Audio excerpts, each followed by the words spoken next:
안녕하세요. 최일호 상무가 풀어주는 미국 시장의 모든 것. 채플미 오늘 3월 21일 화요일 순서입니다. 어제 저녁을 먹는데도 여전히 이제 이번 은행 사태가 확산되느냐 아니면 여기서 봉합되느냐 뭐 이런 얘기를 되게 많이 했었거든요. 어떻게 보십니까? 일단 지금 시장 분위기는 아주 안 좋게 보시는 분들은 2008년 금융위기의 전조 증상이 아니냐라고 보시는 분들도 있고요. 다른 쪽에서는 그때와는 좀 결이 다르다. 규모도 측정 가능하고 또 정부하고 연준이 적극적으로 대응에 나서기 때문에 그렇게 확산될 가능성은 적어 보인다. 다만 이제 재무 구조가 안 좋은 기업들이나 또 일부 중소은행들의 위험은 계속 되겠지만 그것도 역시 연준이나 정부의 적극적 대응이 있을 거기 때문에 지나친 우려는 너무 과도하다 이런 의견이 있습니다. 그래서 일부 이제 2008년하고 비교하시는 분들이 있으셔가지고 2008년에는 지표가 과연 어땠는지 봤어요. 그리고 그 지표가 지금 지표하고 유사하다면 그렇죠. 사실은 굉장히 우려해야 될 만한 사안이잖아요. 더 나아가서 1990년대 초에 SNL이라고 해서 Savings and Loans Association 저축대부조합 사태가 좀 있었잖아요. 그것도 이제 그때 보면 한 25% 정도의 저축대부조합이 파산하는 그런 상황이었다고 하는데 그런 지표들을 보면서 하나하나 좀 살펴보면 좋을 것 같고요. 지금 방금 말씀하셨던 그 저축대부조합 사태가 가장 좀 비슷한 것 같아요. 그때 당시에 4,000개 정도에서 1,130개 정도가 망했으니까요. 말씀하신 대로 이제 25%가 좀 넘는 부분이었는데 그 저축대부조합이 망하는 가운데 그렇게 미국 시장이 뭐 빠지지는 않았어요. 그래서 이번 사태랑 저도 그 SNL 쪽하고도 많이 좀 공부를 해보고 있는데 자료를 만들어 오셨네요. 아주 딥하게 만들진 못했고요. 그냥 핵심되는 지표 정도 살펴보고 그 지표 그렇게 이제 그 위기를 초래한 근원에는 어떤 게 있는지 좀 살펴보면 좋을 것 같습니다. 알겠습니다. 일단 지금 S&P 500 내 지역은행 주가를 보면은 11개가 있거든요. 11개 이제 PNC 파이낸셜부터 해서 트루이스트 파이낸셜, M&T 은행 뭐 이렇게 있는데 시가총액별로 제일 밑에 가면 이제 퍼스트 리퍼블릭 최근에 가장 이슈가 되었던 은행이 2.27빌리언까지 시가총액이 빠졌고요.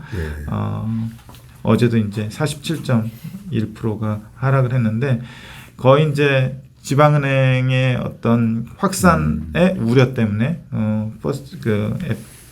우려 때문에 지금 현재 주가는 52주 최저가 수준이에요. 거의 다 거의 예외 없이 코메리카만 조금 52주 최저가 대비해서는 좀 높은 상황이고요. 다른 것들은 다 52주 최저가라고 보시면 될 것 같고 지금 그 로이터 같은 데서 얘기하고 있는 것들 보면은 로이터 통신 같은 데서 얘기하고 있는 거 보면은 정부하고 연준이 적극적인 조치를 하면서 일부 뱅크런이 완화되고 있다는 소식이 있습니다.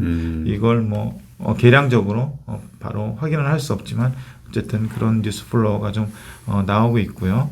그리고 크레딧 리스크를 점검하기에 가장 좋은 지표로 대표적인 거가 하이힐드 스프레드하고 그렇죠. 연체율 이런 정도인데 가장 그 긴 시계열로 봤을 때 하이힐드 스프레드 좀 1페이지 제일 밑에 있는데 2008년에는 어느 정도였나 이렇게 보면은 어제 20까지 올라갔다고 말씀하셨잖아요. 정확하게 이제 19.88%까지 올라가 있고요.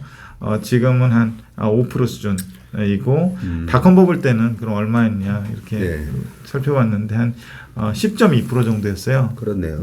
그리고 코로나 위기 때 8.8%. 그래서 20%는 진짜 많이 올라간 거잖아요. 그런 상황이 되면은 정말로 위기의식을 가질 만한 수준이었을 것 같은데 지금 5% 수준은 그러네요. 뭐 최근에 좀 올라와서 높아 보이긴 하지만 네. 그렇게 뭐 우려할 만한 수준은 아니다. 지금 지표로만 보면은 그래 보이고요. 코로나 위기 때는 10%였고 닷컴 버블 때도 코로나 위기 때 한 9%였고 닷컴 버블 때 10%였는데 그 수준에 뭐 한 절반 정도 되니까 최근에 좀 올라온 거에 대해서 과도한 우려나 확대 해석은 좀 경계해야 된다라는 네. 생각입니다. 그리고 연체율 보면은요, 이게 분기마다 나오는 자료인데 은행에서 모든 그 기관이나 개인들한테 빌려준 돈에 대해서 네. 계속 심사를 하잖아요. 네. 그래서 일정 부분 그 대출의 질에 대해서 평가를 하고 못 받을 것 같으면 이제 그걸 이제 부실 여신으로 잡아놓는데 그거에 관련된 비율이 2008년 금융위기 당시 7.5%였어요. 7.5%까지 올라갔었는데 지금 현재는 1.24%에 불과해요. 아, 그래요? 예. 그리고 조금 멀리 가가지고 91년 1분기 저축 대부조합 사태 때는 6.4%까지 올라가고요. 6.4. 예, 그리고 닷컴 버블 때는 그때는 뭐 연체율은 그렇게 많지는 않았더라고요. 2.8%. 그래서 지금 1.4에 비하면은 이런 어떤 위기 상황에서 뭐 3배, 6배, 뭐 7배 요런 정도까지 올라갔었거든요. 예. 근데 지금은 연체율 자체도 굉장히 많네요. 안정적으로 가고 있어서 물론 아직 1분기 숫자가 안 나와가지고 좀 속단하긴 이르지만 1분기에 뭐 경제지표도 좋고 고용도 좋고 그랬었잖아요. 그래서 연체율이 이거보다 뭐 몇 배씩 튀기는 어려울 것 같고 물론 또 계속 2분기, 3분기 이렇게 봐야 되겠지만 아직까지는 은행 연체율에 대해서도 그렇게 우려할 만한 사안은 아니다. 이렇게 보여지고 있고요. 그 연체율 얘기할 때 제가 저축 대부조합 사태 때 6.4%까지 올라갔다고 말씀드렸는데 그 SNL 사태 그 90년대 초에 일어났던 거에 대해서 잠깐 말씀을 드리면은 이게 원래 저축 대부조합이 국민들한테 주택 보급을 위해서 만들게 한 저축은행 성격의 금융기관이래요. 아, 그래요? 예. 근데 일단은 1980년대 초에 폴 볼커가 기준금리를 대폭 인상했잖아요. 네. 그때부터 문제가 발생한 거예요. 네. 그 시기별로 금리 인상폭을 제일 처음에 두 번째 오른쪽 그래프에 가져왔는데 88년도부터 있는데 지금이 가장 짧고 가장 급격한 금리 인상이 나타나는 시기거든요. 2022년 요 시기를 보면은 그렇네요. 예, 그렇죠. 88년 이후로. 근데 88년 이후로 그 또 금리 인상이 일어났던 거를 보면 그때도 역시 좀 급격하게 일어났었어요. 그러면서 원래 단초는 1980년대 초에 그 폴 볼커가 그 물가를 잡기 위해서 금리를 급격하게 인상한 것도 됐지만 좀 쉬다가 88년도에 다시 금리 인상을 하거든요. 네. 근데 이 저축 대부조합의 문제가 뭐였냐면은 예금을 받는 거는 변동금리로 받고요. 네. 대출을 해주는 건 고정금리로 받았대요. 그러면 예, 이제 금리가 그렇죠. 인상하게 되면은 네. 그 대출 준 거에 대해서는 낮은 금리가 되는 거고요. 변동금리로 예금을 받게 되면 높은 금리를 줘야 되잖아요. 그래서 받을 거는 적게 받고 줄 거는 많아지고 그래서 이게 문제가 됐었다고 하더라고요. 그런데 거기서 잠깐만 이제 조금 수정을 해드리면 1987년도에 이제 폴 볼커가 이제 내려오고 앨런 그린스펀이 이제 연준 의장이 되거든요. 연준 의장이 되면서 87년 9월 달인가 그 전에는 이제 80년 초에 거의 20%까지 올렸다가 계속 이제 금리를 이제 낮춰주죠. 그러다가 이제 87년도에 주식 시장도 좋고, 뭐 83년부터 랠리가 82년 뭐 정확하게는 한 8월 달부터 랠리가 와가지고 큰 조정 없이 계속 올라가다 보니까 그린스펀이 연준 의장이 되고 금리 인상을 단행을 했는데 그 단행하고 한 달 있다가 이제 블랙 먼데이가 있었던 거죠. 예.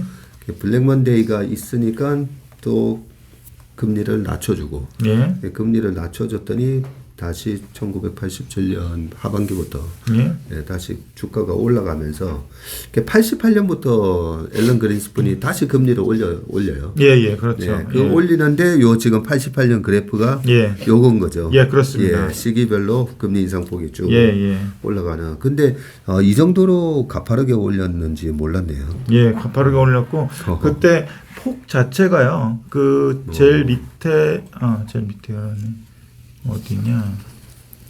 연방 기금금리 추이 두 번째 칼럼의 표를 보면은요. 그때 88년 당시에 금리를 올릴 때 그렇죠. 금리의 정점이 거의 한 10% 가까이 됐었어요. 그렇네요. 10%까지 올랐네요. 그 10%면은 이제 실제로 장기 대출이나 예금 금리 이런 것도 이제 기준 금리가 올라가면서 같이 올라갔을 거잖아요. 그럼 더 높았겠죠, 사실은. 그래서 그러면서 이제 부채하고 자산 쪽에 이제 문제가 생기면서 이것도 이제 미스매치가 생긴 거죠. 변동금리와 고정금리의 미스매치가 생기면서 그 금리 인상이 좀 단초가 돼가지고 부실을 만들게 한 원인이 됐었다고 하더라고요. 이거는 뭐 더 자세히 들어가면 이제 또 깊숙한 원인이 또 있겠지만 아직까지는 그렇게 파악을 하고 있습니다. 그리고 아까 말씀드렸던 대로 89년부터 본격 부실이 나타나면서 91년 말까지 저축대부조합의 25%가 파산을 했고요. 그때 당시 이런 저축대부조합의 대규모 부실을 해결하기 위해서 공적 자금 123빌리언을 투입을 했대요. 예, 그때 당시로는 어마어마한 돈이었겠죠. 그렇네요. 그래서 그때도 어쨌든 이런 정부의 적극적인 개입이 있었고요.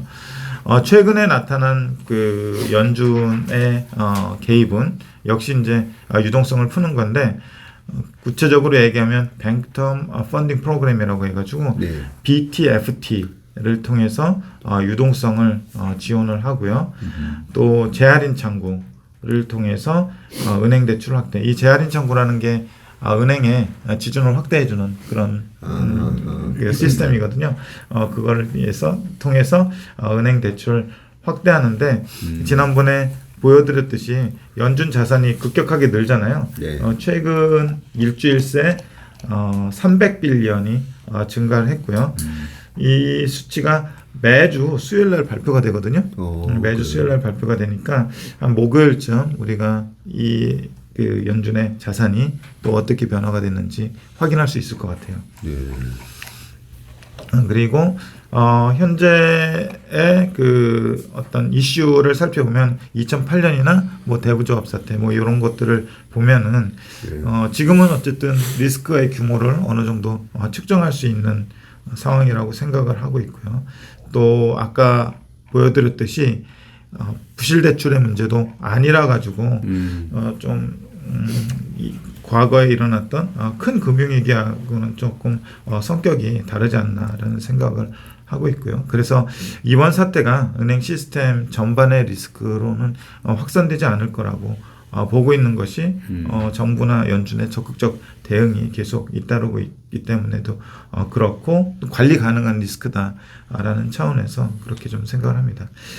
다만 좀 이번 이슈로 인해서 좀 부실한 기업에 대한 대출 축소나 또 은행의 관리 시스템은 좀 강화될 것 같아요.